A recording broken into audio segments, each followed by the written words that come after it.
तो साथियों लगभग 200 किलोमीटर की यात्रा कर ली गई है। धौलावीरा से हम निकले हैं द्वारिका के लिए। और आपको बता दूं धौलावीरा से लगभग आपको 120 किलोमीटर से ऊपर स्टेट हाईवे पे से गुजरना होगा। स्टेट हाईवे का कंडीशन बताएं तो कंडीशन सही है। बेटर पार्ट ये है कि उसमें ज़्यादा ट्रैफिक नहीं था। आपको लगभग 120-130 किलोमीटर के बाद NH-44 जो दिल्ली वाला जाता है वो यहाँ पे NH-27 कहलाता है, तो NH-27 मिलेगा। NH-27 पे हम लोग 80 किलोमीटर लगभग चल चुके हैं। अब नीचे खाना खाने के लिए तो यहाँ पर काठावाड़ी सब्जियां मंगाई गई हैं। लग रहा है कुछ मारा है पकड़ के। हाँ, तो इतना गाड़ी चलाया गया तो इसके बाद मार ही लगे नहीं हुआ है। हाँ? ये चेहरा होता है धूप का। धूप कहाँ निकले हैं? ये चेहरा धूप का है, टैन हो गया। जाके पहले फुल बॉडी चेकअप कराएंगे। पता नहीं साला बीपी है कि शुगर का बढ़ा हुआ है, मगर आपको बीपी पहले तो पड़े हैं। हाँ, बीपी हो सकता है। बीपी हो सकता है क्योंकि मेरा बीपी वैसे भी हाई रहता ही है। कभी भी हाई बीपी को ना हल्के में मत लीजिएगा। हाँ, वो क्या हुआ था ना, मेरे टपका देता है, पता है। मेरे मौसा जी को किसी आँख का ना नस फट गया था। साथियों, यह है द्वारिकाधीश मंदिर का प्रवेश द्वार। हम पहुंच गए हैं द्वारिका नगरी में। आपका बहुत बहुत स्वागत है श्री कृष्ण की नगरी द्वारिकाधीश में। कहें तो हम सप्तपुरी के अंदर प्रवेश कर चले हैं। तो साथियों 12:30 बजे सतपुरी में से एक द्वारिका पहुंच गए हैं। होटल भी बुक कर लिया गया है। ये है द द्वारिका ग्रांड होटल। यहाँ से मंदिर लगभग 200-400 मीटर पे ही है। इससे पहले भी एक होटल देखा था तो वहाँ पे 4500 रुपया बता रहा था। 4500 बनता नहीं था क्योंकि ये काफ़ी यहाँ पूरी सारी सुविधा उसके बगल में ही है। 6 बजे मंगला आरती होती है और 5 बजे से भीड़ लगना चालू हो जाती है क्योंकि मुख्य जो भीड़ रहती है मंगला आरती के लिए होती है। तो देखिए सुबह उठ के मंगला आरती में सम्मिलित हो पाते हैं कि नहीं, मगर द्वारिकाधीश के दर्शन तो करने ही आए हैं। तो द्वारिकाधीश मंदिर सबसे प्रथम जाएंगे, वहाँ पे द्वारिकाधीश के दर्शन करेंगे। उसके बाद अन्यत्र जगह जो है यहाँ पर घूमे जाएंगे, उनके दर्शन किए जाएंगे। तब तक के लिए शुभ रात्रि। तो साथियों होटल से हम निकल चले हैं द्वारिका के इस द्वारिकाधीश श्री कृष्ण के दर्शन करने के लिए। वहाँ पर सारे जमा हो जाते हैं अभी तक जो हम पता किए हैं। तो वहाँ चलते हैं, क्या व्यवस्था रहती है वह आपको बता देंगे दर्शन करने के बाद, पहले जब भी जहाँ तक अलाउड होगा। तो साथियों यह जो पताका नज़र आ रहा है यह पताका द्वारिकाधीश मंदिर का ही है। तो हम बढ़ चले हैं द्वारिकाधीश मंदिर की तरफ। तो यदि होटल से देखेंगे हमें लग रहा है 500 मीटर की दूरी पर द्वारिकाधीश का यह मंदिर है। बोले कि सुबह खुलता है मंगला आरती के लिए, फिर जाके बंद होता है, फिर श्रृंगार के बाद 12 बजे तक खुला रहता है, फिर बंद हो जाता है। ये तो आप पूरा टाइम पता करके आपको बताते हैं। फिलहाल मगर ये तो है कि श्री कृष्ण मंदिर 12-1 बजे तक बंद हो जाता है, फिर शाम को 4-5 बजे खुलता है। इतना तो मथुरा जाके पता चल गया है क्योंकि राजा को जनता को भाई सिर्फ दर्शन के अलावा और सारे काम तो हैं कि दर्शन ही देते रहेंगे।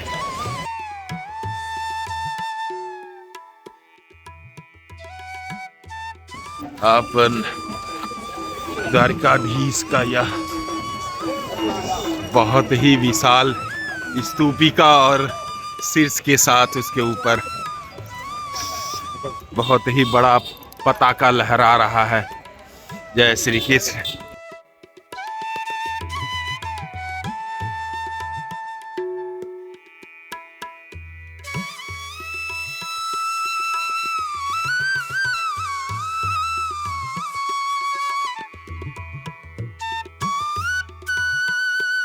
रामलला के स्थापना के अवसर पर भक्तजन एकदम प्रसन्नचित्त खुश है।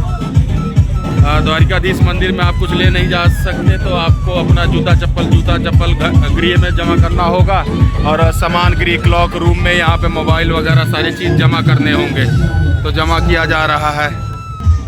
जय सिया राम। जय श्री राम। जय सिया राम, जय सिया राम। साथियों, यह जो मंदिर का दर्शन आप कर रहे हैं, सप्तपुरी में से एक और 4 धाम में से एक द्वारिका नगरी में द्वारिकाधीश का है, श्री कृष्ण का है, बलदाऊ जी का है। जय द्वारिकाधीश। आपका बहुत बहुत स्वागत है इस प्रस्तुति में। द्वारिका जो एकमात्र एक ऐसी नगरी है जो सनातन हिंदू धर्म के 7 सप्तपुरियों के साथ 4 धाम में भी आती है। काशी, मथुरा, अयोध्या, कांची, उज्जैन, हरिद्वार और द्वारिका, ये 7 सप्तपुरी हैं। बद्रीनाथ, पुरी, रामेश्वर, रम और द्वारिकाधीश और द्वारिका, ये 4 धाम हैं। तो साथियों, अभी जो मेरे पीछे आप मंदिर देख रहे हैं, यह मंदिर है द्वारिकाधीश का। द्वारिका द्वारों की नगरी। हमें पता है कि जब कंस का वध करने के बाद उनके ससुर, कंस के ससुर मगध नरेश जरासंध ने लगभग 17 बार आक्रमण किया मथुरा में। और इस युद्ध को देखकर और वहां की प्रजा, मथुरा की प्रजा जो उससे आहत हो रही थी, लगभग 18वीं बार जब जरासंध करता है, उसके बाद ये निर्णय करते हैं कि अपने प्रजा की रक्षा के लिए और इस निरंतर युद्ध से बचाने के लिए वह नगरी मथुरा से द्वारिका ले आते हैं। द्वारिका जो कहा जाता है समुद्र देव द्वारा यह जमीन वह लेते हैं और विश्वकर्मा देव ने इसे एक दिन में स्थापित किया था और यहाँ पर अपना राज्य बनाते हैं। और यहीं पे ही इनका आखिरी सांस भी लेते हैं, इसे द्वारिका नगरी में ही। यह पता है आपको कि यह द्वारिका नगरी आगे जाकर समुद्र में डूब जाती है। इसके 2 कथा हैं। एक कथा जाती है कि महाभारत युद्ध के बाद शिव भक्तनी गांधारी जी ने यह श्राप दिया था कि जिस तरह कुरु वंश समाप्त हो गया, उसी तरह यदुवंश भी समाप्त हो जाएगा। और यह प्रकरण आगे जाकर उनके पुत्र सांब का, एक ऋषि का मजाक उड़ाने की वजह से उनके गर्भ से मूसल के जन्म को लेना और यादवों का एक दूसरे में उस मूसल के जो उन्होंने फेंकवाया था समुद्र में, उसके अस्त्र के रूप में एक दूसरे पर आक्रमण करते हुए लगभग समाप्त हो गए थे। बलदेव जी भी उसी युद्ध के दौरान ही वो समाधि ले लेते हैं। और बाद में श्री कृष्ण का तो पता ही है कि यहाँ पे जो वन था, वन का नाम याद नहीं आ रहा, एक वन था, वन में जाकर मतलब एक तरह से ध्यानस्थ हो जाते हैं और वो बहेलिये द्वारा उनका तीर उनके उसी स्थान पर लगता है जहां पर खाटू श्याम बारबरी के परीक्षा लेते समय बाण धसी थी। तो इस तरह वह यहाँ प्राण त्यागते हैं और यहाँ से ही उनका हृदय समुद्र से होते हुए पुरी जाकर स्थापित होता है। आज भी कहते हैं कि पुरी में द्वारिकाधीश जी का हृदय धड़कता है। आपको बताता चलूं साथियों, द्वारिकाधीश में प्रवेश करने के लिए आपको सारे अपने जितने भी सामान हैं, कहें इलेक्ट्रॉनिक, जिस तरह हमने अपने गाड़ी के जितने भी इलेक्ट्रॉनिक सामान थे, इलेक्ट्रॉनिक घड़ी थी और क्या रखा था हमने, मोबाइल्स वगैरह, सारे जितने भी इलेक्ट्रॉनिक सामान है यहाँ पे जैसे ही प्रवेश करेंगे क्लॉक रूम है, वहाँ पे जमा करना होता है। उसी के बगल में जूता रूम है और उस जूता मतलब आपको वहाँ पर रखना पड़ता है। चारों तरफ मार्केट है और उसके तरफ गोमती नदी है। और यह जो आप प्रांगण देख रहे हैं यह द्वारिकाधीश का ही है। यह मतलब 5 मंजिला है। और आपको बताता चलूं कि इस मंदिर का स्थापना उनके पौत्र वज्रनाभ ने किया था और वज्रनाभ ने ही श्री की जन्मभूमि का भी स्थापना किया था। तो लगभग ये द्वापर युग का आप मंदिर देख रहे हैं। इस पे अब नवीन मंदिर ये बना है, मगर यहीं पे ही द्वारिकाधीश का मंदिर द्वापर युग से स्थापित है। और आपको बताता चलूं ये जो झंडा दिखाई दे रहा है दिन में 3 बार बदलता है और भारतवर्ष का सबसे बड़ा पताका माना जाता है। मैं सुबह जब आया था तो यहाँ पर केसरिया रंग का, गेरुआ रंग का ध्वज था। अभी एक अलग 4 रंग का ध्वज लहरा रहा इस द्वारिकाधीश के मंदिर पर। जय श्री राम। तो साथियों आपको बताता चलूं कि जैसे ही मंदिर में आप प्रवेश करेंगे आपको कुशेश्वर महादेव मिलेंगे।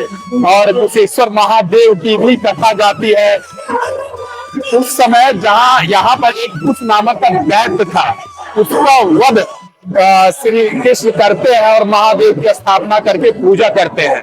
और यह मान्यता है कि अगर आप द्वारिकाधीश के दर्शन करके कुशेश्वर महादेव के दर्शन नहीं करते हैं तो आपको आधा पुण्य द्वारिकाधीश के दर्शन का देना पड़ेगा उस कुश नामक दैत्य को, क्योंकि वह मरते समय भगवान से यही ही प्रार्थना किया था। तो कृपा स्वरूप उन्होंने यह वचन और वरदान दिया था उस कुश नामक दैत्य को। उसके बाद लगभग दत्तात्रेय का, माता अंबा का, उनके पुत्र अनिरुद्ध और प्रद्युम्न जी का, विश्वेश्वर काशीनाथ जी का, बलराम जी का, गरुड़ जी का, लक्ष्मी गणेश का, उनके अष्ट पत्नियों का, सरस्वती जी का, यह सारे विग्रह हैं। द्वारिकाधीश के विग्रह एकदम ऐसे दिव्यमान है कि जैसे लगता है कि उनके चेहरे से एकदम ओज प्रकट हो रहा है।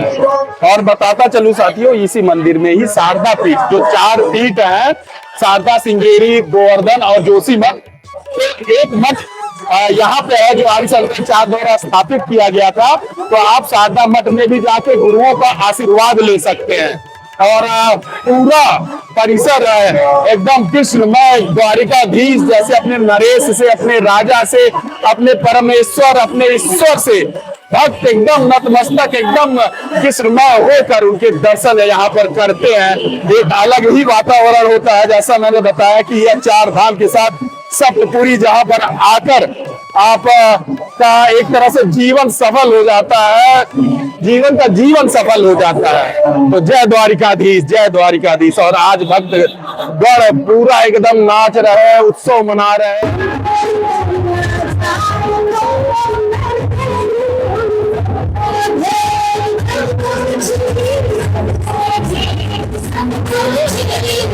आपको यह भी बताता चलूं साथियों, द्वारिकाधीश जी का यह मंदिर गुजरात राज्य के दक्षिणी छोर पर है और यह गोमती नदी के समीप ही है। यह जो सामने आप देख रहे हैं यह गोमती नदी है। अब जहां तक मुझे याद है वो गोमती नदी नहीं है जो सुल्तानपुर और लखनऊ में बहती है। यहीं से ही मुझे जहां तक पता 40 या 60 किलोमीटर पहले इनका उद्भव होता है। मगर हर धाम बिना नदी के पवित्रता की शायद अधूरा ही है। जल तो पवित्रता का ही नाम है और इंसान के अंदर 70% जल ही होता है। तो माँ गोमती के किनारे ही यह द्वारिकाधीश जी का मंदिर द्वारिका में सप्तपुरी 4 धाम में से एक स्थित है।